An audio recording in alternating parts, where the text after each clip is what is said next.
क्रिस्त में प्यारे भाइयों और बहनों, आप सबों को जय यीशु। हमारे प्रभु यीशु क्रिस्त की कृपा एवं उनकी आशीष आपके एवं आपके परिवार के साथ रहे। आज माता कलीसिया आगमन काल का तीसरा इतवार मना रही है। आगमन काल के इस तीसरा इतवार को आनंद का इतवार के रूप में भी मनाया जाता है, क्योंकि आज के पूजन विधि की प्रार्थनाएं एवं आज के दूसरे पाठ आनंद के बारे में बतलाता है।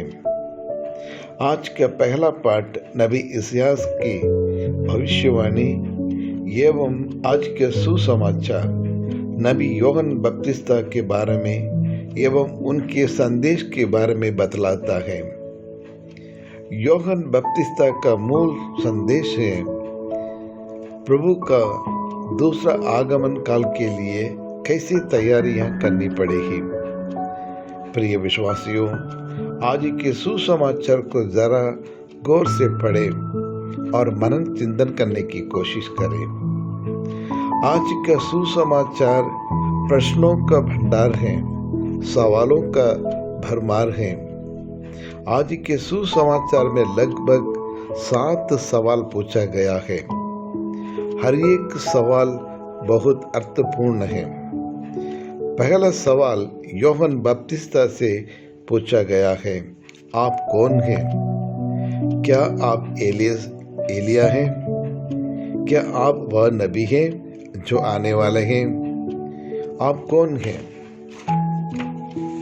क्या तू ही आने वाला नबी है? आप अपने विषय में क्या कहते हैं? क्रिस्त में प्यारे भाई और बहनों, यूहन्ना बपतिस्ता कौन है? आज के सुसमाचार के अनुसार यूहन्ना बपतिस्ता ईश्वर के द्वारा भेजा गया एक अंतिम नबी है। संसार की ज्योति के बारे में साक्ष्य देने के लिए आए एक नबी है। प्रभु का मार्ग तैयार करने वाला है। निर्जन प्रदेश में पुकारने वालों की आवाज है। जल से बपतिस्मा देने वाला है और वह संसार की ज्योति नहीं है। वह मसीह के नहीं था। वह एलिया नहीं है। आने वाला नबी भी नहीं है। यीशु की जूते का फीता खोलने योग्य भी नहीं है। पर एक सवाल बार बार पूछा गया है कि फिर तुम कौन हो? यरदन एक जीव नदी है जो हर एक व्यक्ति को जीवन देने वाली है। इसलिए यरदन नदी जीवन देने वाली नदी है। नदी के एक किनारे हम प्रतीक्षा कर रहे हैं। यरदन के दूसरे किनारे में मसीह के आगमन के लिए यूहन्ना बपतिस्ता के नेतृत्व में हम मसीहा के लिए प्रतीक्षा कर रहे हैं। देखो, ईश्वर का महिमा जो संसार के पाप हर लेता है करके दूसरों को परिचय कराने के लिए हमें बुलाया गया है। यूहन्ना बपतिस्ता का विचार और उनकी सोच, संदेश, प्रचार हमारा होना चाहिए, क्योंकि आज समाज हमें यह सवाल पूछता है। आज अन्य धर्म के लोग आपसे और मुझसे यह सवाल पूछते कि आप कौन हैं? हमारा जवाब या हमारा उत्तर क्या होगा? क्या हम कहेंगे हम प्रभु यीशु के चेले हैं, या हम कहेंगे हम प्रभु यीशु के द्वारा चुने गए लोग हैं?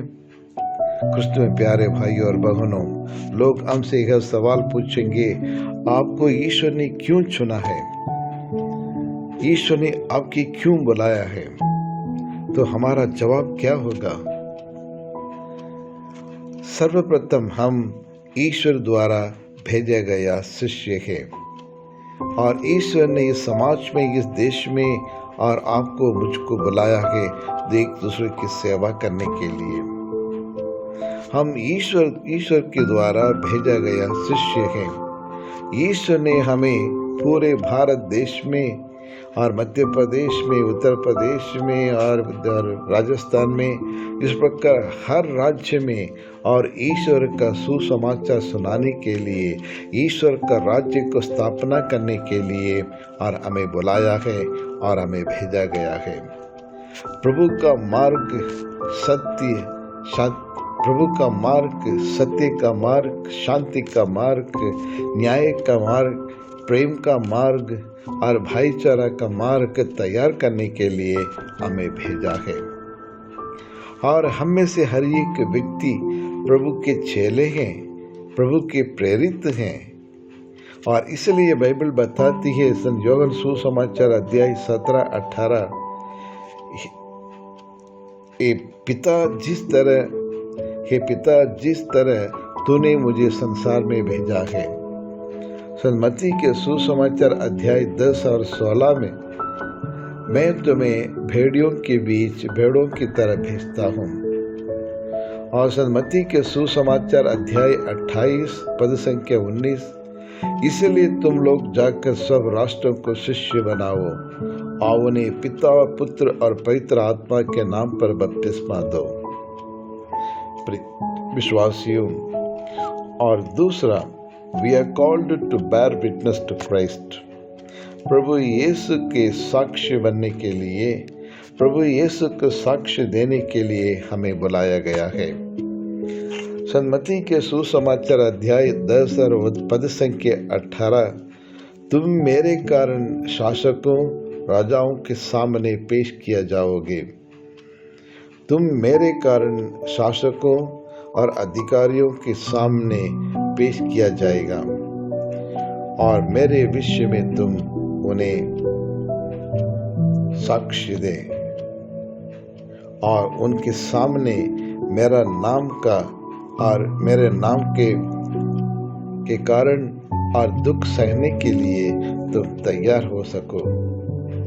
और योहन सुसमाचार अध्याय 5 और 37 में, पिता ने मेरे विषय में साक्ष्य दिया है और तुम लोग भी साक्ष्य दोगे।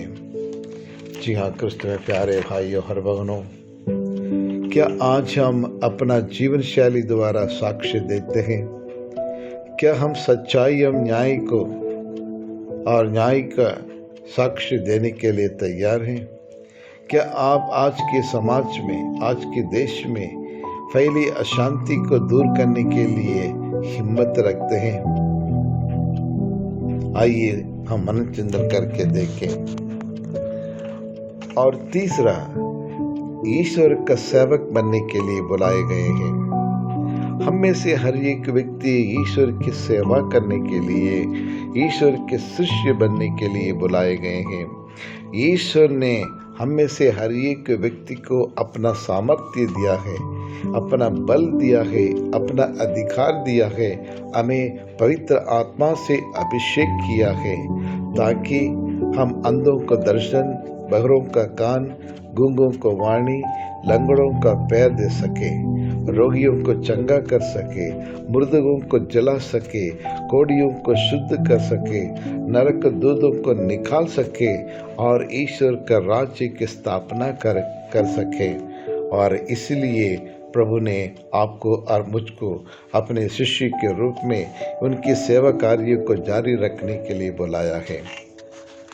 जी हाँ, क्रिस्त में प्यारे भाइयों और बहनों, आइए हम प्रार्थना करें। हे पिता परमेश्वर, हम आपको धन्यवाद देते हैं प्रभु, आपके द्वारा दिए गए हर एक वरदान के लिए, कृपा के लिए हम आपको धन्यवाद देते हैं।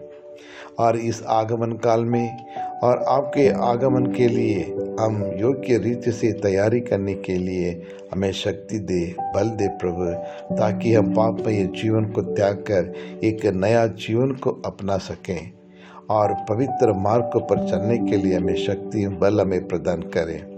और हमारे परिवार में, हमारे समाज में, हमारे देश में जो भी व्यक्ति न्याय के लिए तरस रहे हैं और सच्चाई के लिए तरस रखे हैं और उनकी हम साथ दे सकें और उनके हम हमेशा साथ देते हुए और आपके एक अच्छे शिष्य बन सकें। और यही प्रार्थना करते हैं हमारे प्रभु क्रिस्त के द्वारा। आमीन।